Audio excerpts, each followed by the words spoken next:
nakalugdan mo ang aming paghahain sa ikapagpapatawad ng mga kasalanan, sapagkat siya ang Panginoon, tama mo at ng Espiritu Santo magpasawalang hanggan. Amen. Sumainyo ang Panginoon. At sumaiyo rin. Itaas sa Diyos ang inyong puso at diwa. Itinaas na namin sa Panginoon. Pasalamatan natin ang Panginoong ating Diyos. Marapat na siya ay pasalamatan. Ama naming makapangyarihan, tunay ngang marapat na ikaw ay aming pasalamatan. Bukod mong pinagpalang maging ina ni Jesucristo, ang mahal na birheng nagpupuri at nagagalak sa iyo. Ikaw ang gumawa ng tanang dakilang bagay. Ikaw ang luminingap sa lahat kailanman. Nilingap mo ang mahal na birhen bilang iyong abang alipin na iyong binigyan ng tungkuling kumalinga sa anak mong manunubos namin. Kaya kaysa ng mga anghel nagsisiawit ng papuri sa iyo na walang humpay sa kalangitan, kami nagbubunyi sa iyong kadakilaan.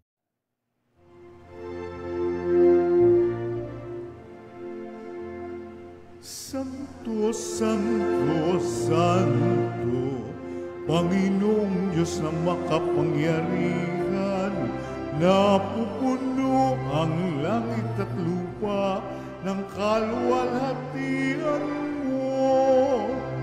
Hosana sa kaitaasan, pinagpala ang naparirito sa ngalan ng Panginoon. Hosana sa kaitaasan.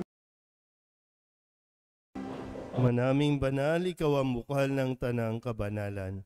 Kaya't sa pamamagitan ng iyong Espiritu, gawin mong banal ang kaloob na ito upang para sa aming maging katawan at dugo ng aming Panginoong Jesucristo. Bago niya pinagtiis ang kusang loob na maging handog, hinawakan niya ang tinapay, inasalamatan kaniya, pinaghati-hati niya iyon, iniabot sa kanyang mga alagad at sinabi, tanggapin ninyong lahat ito at kanin, ito ang aking katawan na ihahandog para sa inyo.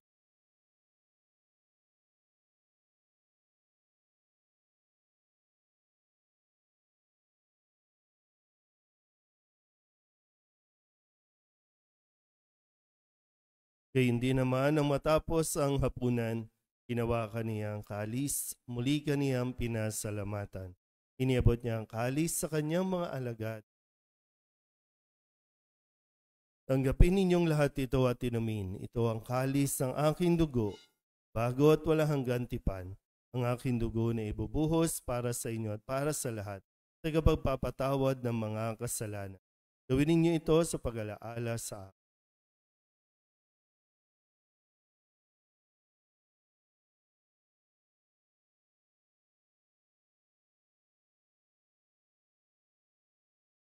Pagbunyiin natin ang misteryo ng pananampalataya. Si Kristo'y namatay, si Kristo'y nabuhay, si Kristo'y babalik sa wakas ng panahon.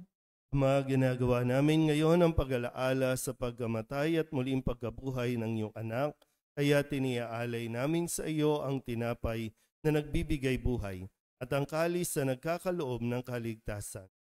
Kami napapasalamat dahil kami iyong minarapat na tumayo sa harap mo para maglingkod sa iyo.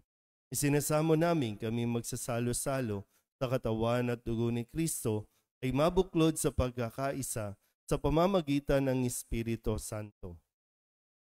Ama, lingapin mo ang iyong simbahang laganap sa buong daigdig. Puspusin mo kami sa pag-ibig kay San Francisco na aming Papa at ni Jose na aming Obispo at ng Tanang Kaparian. Alalahanin mo rin ang mga kapatid naming nahimlay na may pag-asang sila'y muling mabubuhay, e hindi ng lahat ng mga pumanaw. Tawaan mo sila at patuloyin sa iyong kaliwanagan. Tawaan mo at pagindapating kaming lahat na makasalo sa iyong buhay na walang wakas. Kaysa na mahal na Birhen Maria na ina ng Diyos, ng kabiyak ng puso niyang si San Jose. Kaysa ng mga apostol at ng lahat ng mga banal na namuhay dito sa daigdig ng kalugod-lugod sa iyo, may pagdiwang nawa namin ang papupuri sa ikarangal mo sa pamamagitan ng iyong anak na aming Panginoong Jesucristo. Sa pamamagitan ni Kristo, kasama niya at sa Kanya, ang lahat ng parangal at papuri ay sa iyo, Diyos Amang makapangyarihan, kasama ng Espiritu Santo, magpasawalang hanggan. Amen. Amen.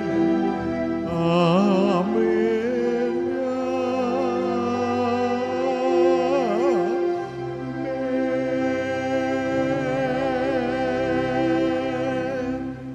Sa tagubilin naman nakagagaling na utos at turo ni Jesus sa Panginoon natin na Diyos, pahayag natin ang lakas loob.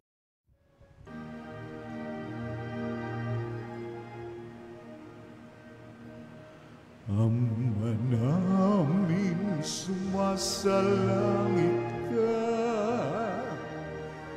sambahin ang ngalan mo,